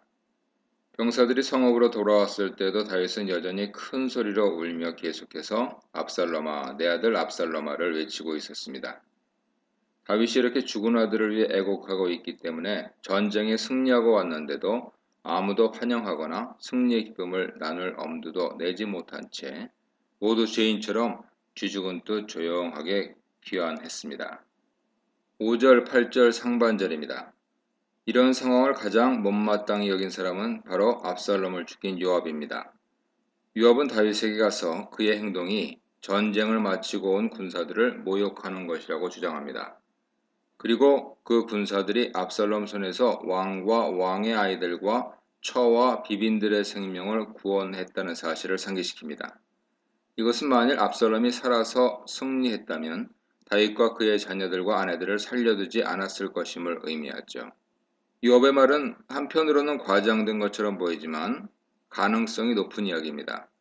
요압은 다윗이 왕을 사랑하는 자는 미워하시고 왕을 미워하는 자는 사랑하신다고 하는데 여기서 왕을 사랑하는 자는 요압과 다윗 군사들이고 미워하는 자는 압살롬입니다.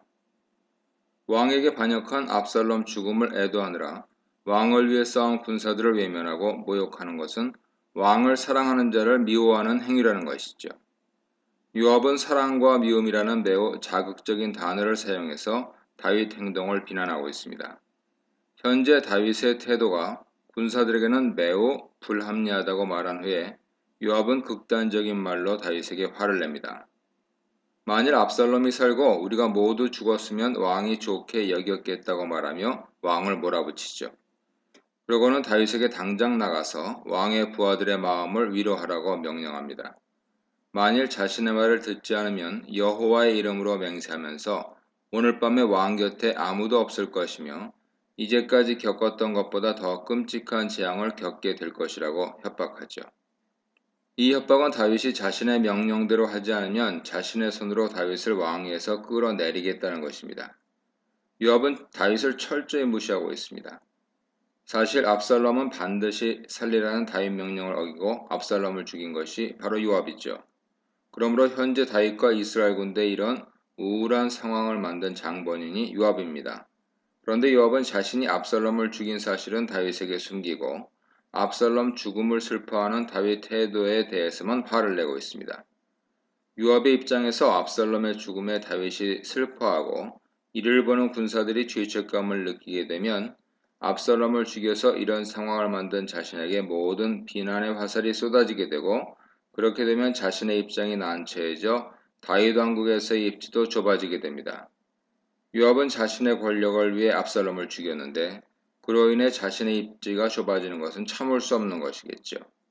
그렇기 때문에 요압은 비난 화살을 다윗에게 돌리고 다윗이 잘못했다고 다그치며 만일 자신의 말을 안 들으면 가만히 안 있겠다고 협박한 것입니다.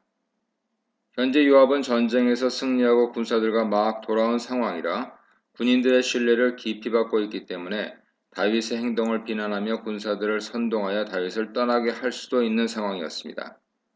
반면에 다윗은 아들의 반란으로 체면을 잃었고 전쟁터에 나가지도 않았기 때문에 군사들의 신뢰도 요압보다 약했습니다. 요압의 협박은 단순한 으름장이 아니라 치명적인 위협이 될 수 있었습니다. 명령을 어긴 요압의 기세등등한 모습과 그런 요압에게 왜 압살롬을 죽였느냐고 항의 한마디 못하고 요압 기세에 눌려 그의 말을 순순히 따르는 다윗의 모습이 대조되고 있습니다.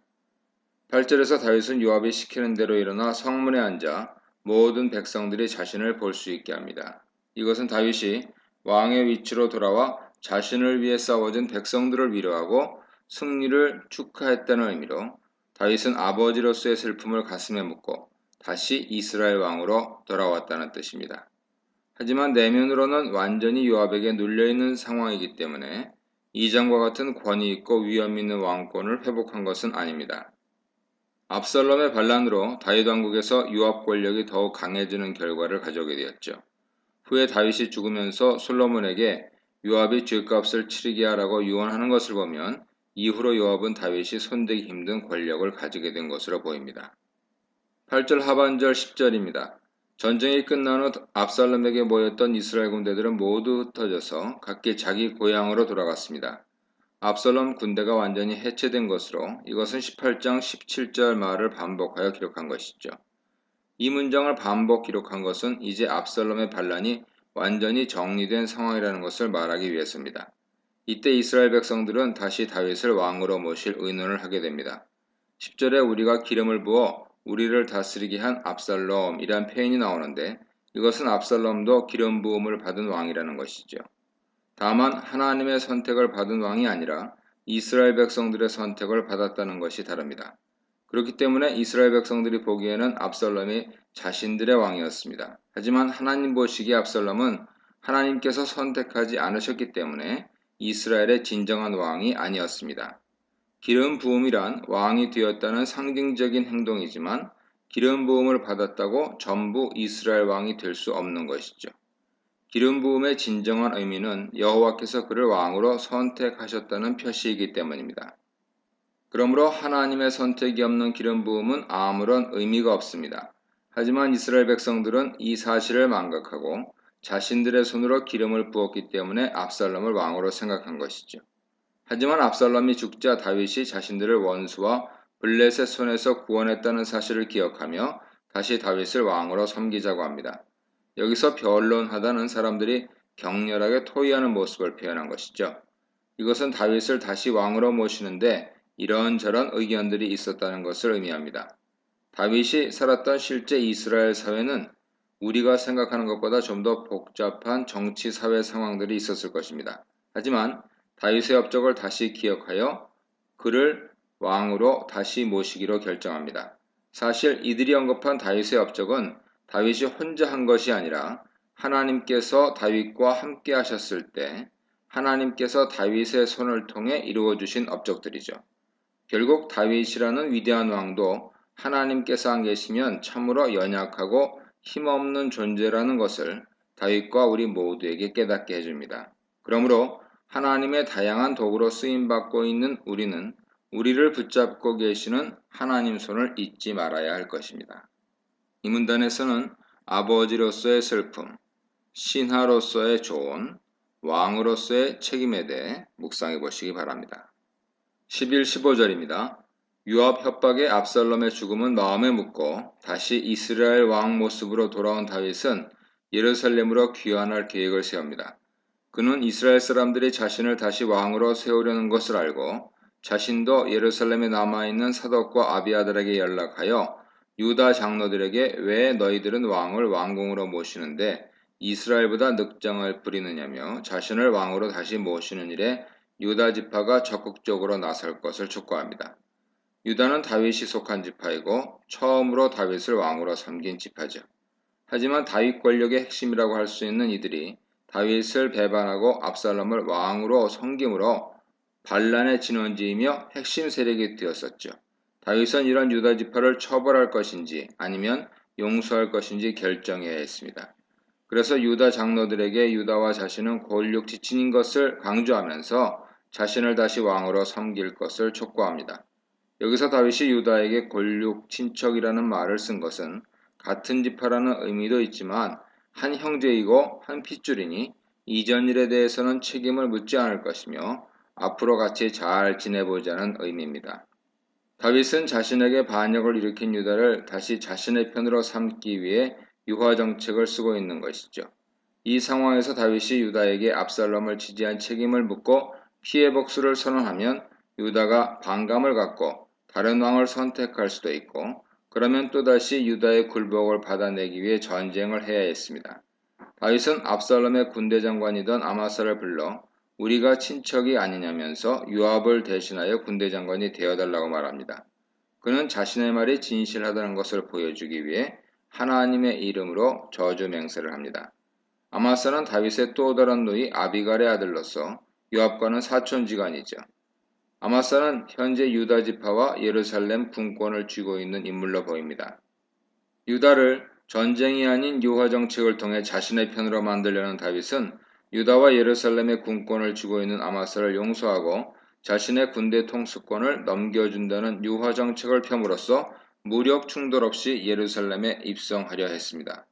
이렇게 다윗이 먼저 손을 내밀고 지지를 호소하면서 반란에 가담한 죄를 묻지 않는 관용 정책을 펴므로 유다 사람들은 다시 다윗을 지지하게 되었고 왕에게 예루살렘으로 돌아와도 좋다는 소식을 보냅니다. 다윗은 큰 어려움 없이 다시 유다 사람들의 영접을 받으며 예루살렘으로 귀환하게 됩니다. 15절에서 다윗이 귀환하기 위해 요단을 건널 때 유다 사람들이 길갈에 모여서 다윗이 다시 돌아오는 것을 환영하고 있습니다. 이렇게 다윗은 자신에게 반란을 일으킨 사람들을 용서하고 화해함으로써 이스라엘 내에서 또 다른 피해 숙청을 일으키지 않고 평화롭게 다시 왕으로 복귀하였습니다. 하지만 다윗의 이런 결정에 불만을 품은 사람이 있었는데 바로 요압입니다. 요압은 반란군의 대장이었던 아마사를 자신을 대신해서 군대 장관으로 삼은 것을 용납할 수 없었습니다. 결국 그는 후에 아마사를 죽입니다. 16, 20절입니다. 다윗이 요단강으로 오자 베냐민 사람 게라의 아들 시므이가 급하게 다윗을 맞으러 나옵니다. 그는 이전에 다윗이 바후림을 지날 때 나와서 계속 저주하여 다윗 일행이 바후림에서 쉬지 못하게 한 인물이죠. 그런데 이제 다윗이 왕으로 되돌아오고 있기에 다윗에게 보복당할 것이 두려워 다윗을 영접하러 나온 것입니다. 그리고 베냐민 사람 1000명도 시므이와 동행하였습니다.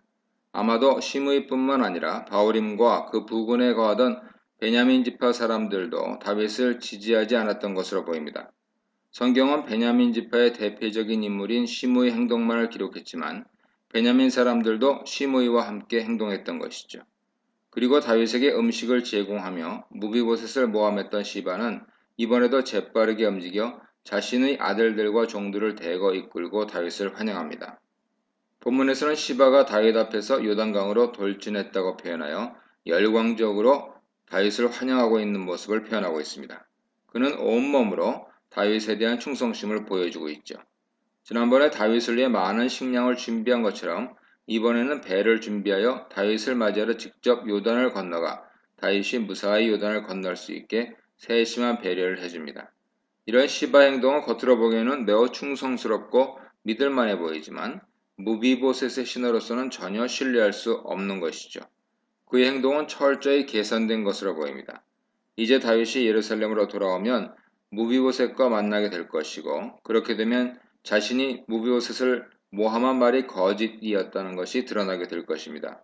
이것을 대비하여 다윗이 무비보셋의 말과 자신의 말 중에서 자신의 말을 믿게 하거나 혹시 믿지 않더라도 최소한 자신에게 주는 벌을 줄여보기 위해 다윗의 환심을 사려고 노력하는 것이죠. 그리고 이런 노력은 보답을 받게 됩니다. 다윗이 요단을 건너오자 시므이는 다윗 앞에 엎드려 잘못했다고 용서를 빌면서 자신에게 벌을 내리지 말아달라고 간청합니다. 죄를 돌리지 마옵소서, 기억하지 마옵소서, 마음에 두지 마옵소서라는 반복적인 말을 통해 매우 간절하게 다윗의 용서를 구하고 있다는 것을 표현합니다. 하지만 시므이는 말로는 간절하게 용서를 빌지만 또 한편으로는 자신의 지파인 베냐민 사람 1000명을 대동하고 와서 다윗이 자신을 용서하지 않을 수 없게 압박하고 있습니다.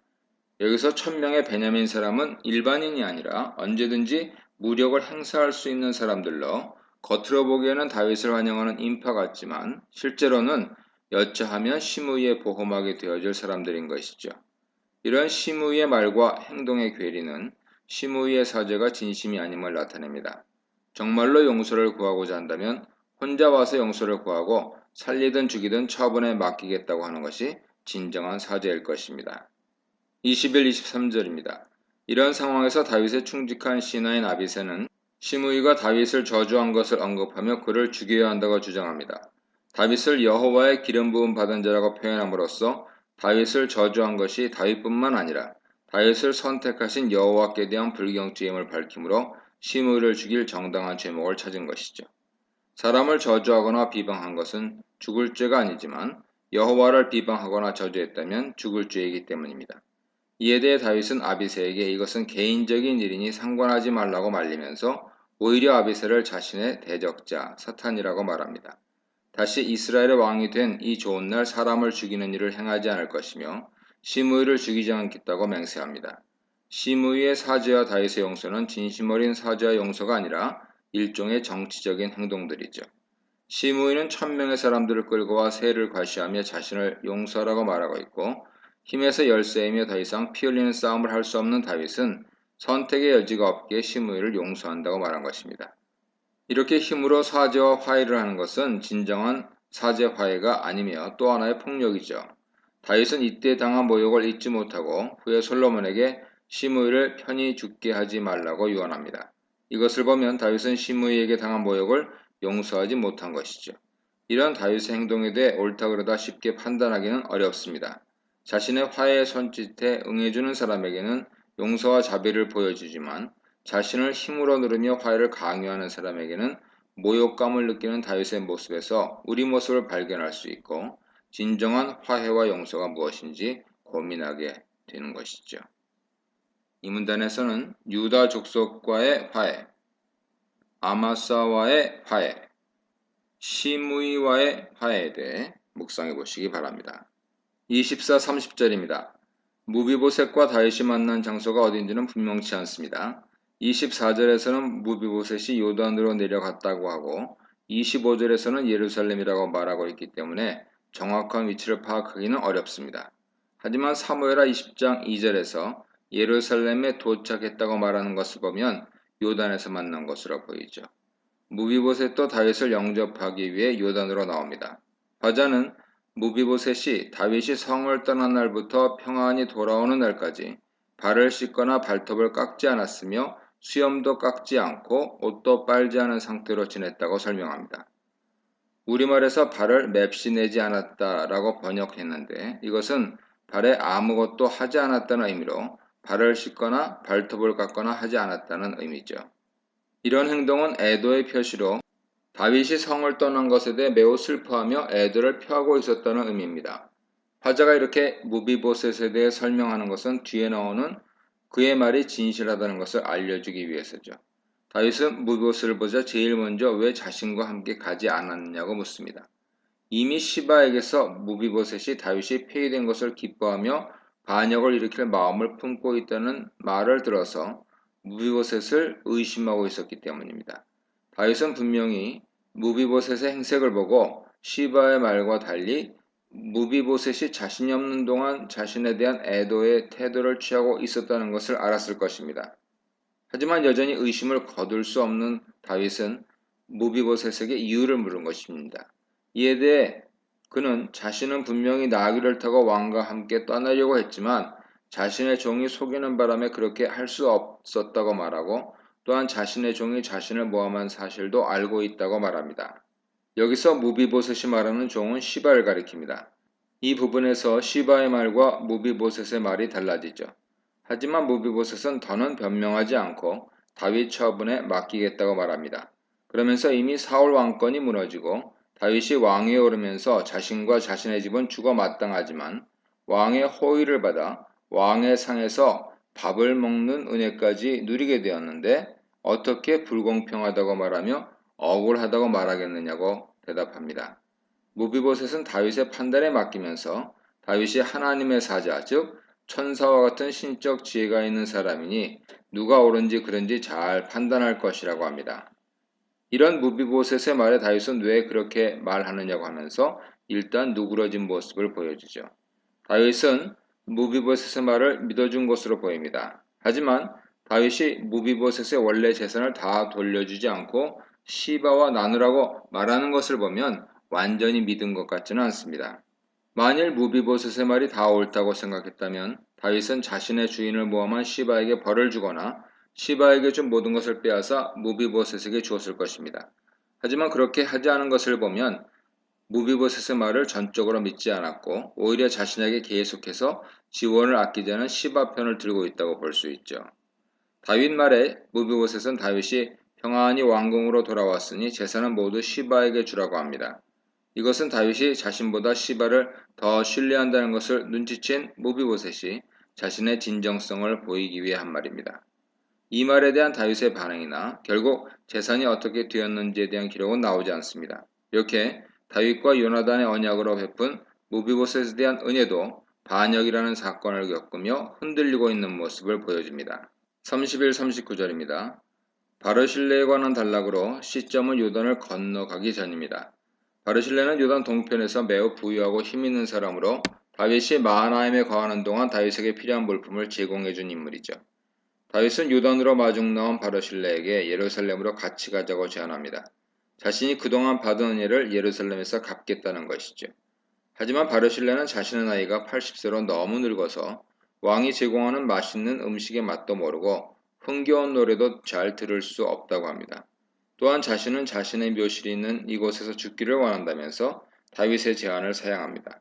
자신의 부모가 있는 묘실에 묻히는 것은 평안한 죽음을 의미하며 매우 명예로운 일입니다. 바르실레는 이런 평안함과 명예로움을 택한 것이죠.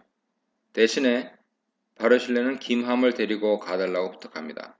본문에는 언급되지 않지만 김함은 바르실레 아들로 추측되죠.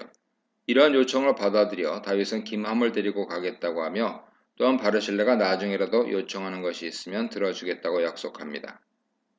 이 약속은 죽으면서 솔로몬에게 바르실레의 자손들을 후대하라는 유언을 남김으로 대를 이어 지켜졌습니다.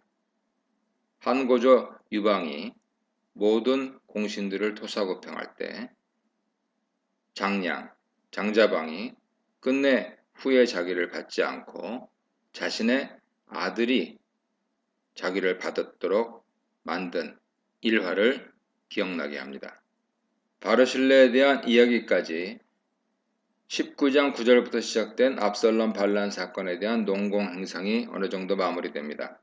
다윗은 자신에게 투항하는 적에게 대해서는 화친 정책을 사용했고 자신을 도운 사람에게는 상을 주었습니다. 신뢰하기가 애매한 무비보셋은 애매한 상태로 두었습니다. 43절입니다. 다윗은 이제 무사히 요단강을 건너 백성들이 모여있는 길갈로 가게 되는데 여기서 갈등이 다시 시작됩니다. 길갈에서 유다 백성들과 이스라엘 백성들이 모여 다윗을 맞이했죠. 하지만 유다 사람들이 다윗을 영접하러 나온 모습을 보고 이스라엘 사람들이 매우 불쾌하게 여겼습니다. 그들은 다윗에게 유다 지파 사람들이 왕과 왕의 집을 도둑질하여 요단강을 건너도록 했다고 불평합니다. 이것은 유다 사람들이 다윗과 그의 집을 예루살렘으로 모셔오는데 적극적으로 나선 것에 대해 불만을 표현한 것이죠. 이것을 보면 이스라엘 사람들은 다윗이 먼저 유다 지파 사람들에게 연락하여 자신을 데리고 가라고 한 것에 대해 알지 못하는 것 같습니다. 이스라엘 사람들이 다윗을 모셔오기로 의논하는 사이에 다윗에게 반역을 일으킨 유다가 다윗을 모셔오는 것을 선전하고 측근처럼 행동하는 것이 이스라엘 사람들 눈에는 매우 거슬렸던 모양이죠. 이 유다 사람들은 자신들은 왕과 가장 가까운 친족이기 때문에 다윗을 모실 권리가 있다고 주장합니다. 유다 사람들의 말은 19장 12절에서 다윗이 유다 장로들에게 한 말이죠. 다윗이 유다 사람들을 회유하기 위해 한 말을 유다 사람들은 다윗과의 친밀한 관계를 표시하기 위해 사용했습니다. 이에 대해 이스라엘 사람들은 자신들이 왕에 대한 권한을 더 많이 가지고 있다고 주장합니다. 이들은 자신들이 왕에 대해 10몫을 가졌다고 말하는데 이것은 현재 10지파가 이스라엘로 모였기 때문이죠. 10지파에는 베냐민 지파가 포함되고 유다 지파에는 시므온 지파가 흡수되어 있는 것으로 볼 수 있습니다. 이스라엘 왕국에서 10지파가 모여있는 이스라엘 영향력이 더 강하다고 주장한 것이죠. 그러면서 유다가 독단적으로 행동한 것을 자신들을 무시하는 행위로 간주했습니다. 하지만 유다는 자신들의 혈연관계를 더욱 주장했고 이런 유다 주장에 이스라엘 사람들은 배신감을 느끼게 됩니다. 결국 이 논쟁으로 분노를 느낀 이스라엘 사람들이 세바를 중심으로 다시 반란을 일으키게 됩니다. 서로의 권리를 주장하며 싸우는 이스라엘과 유다의 모습을 통해 우리가 알 수 있는 것은 이스라엘은 원래 하나님과의 언약을 중심으로 12지파가 모인 공동체였으며 하나님의 언약 아래 바로 서 있을 때는 하나님의 백성이라는 공동체 의식을 가지고 서로 한 형제로 여길 수 있었다는 것이죠. 하지만 영적으로 무너지고 하나님의 백성이라는 공동체 의식이 사라진 곳에서는 서로의 이익을 위해 싸우는 적들만 남게 되는 것입니다. 이 문단에서는 무비보셋과의 화해, 바르실레를 향한 호의, 유다 지파와 다른 이스라엘 지파들 간의 힘겨루기에 대해 묵상해 보시기 바랍니다.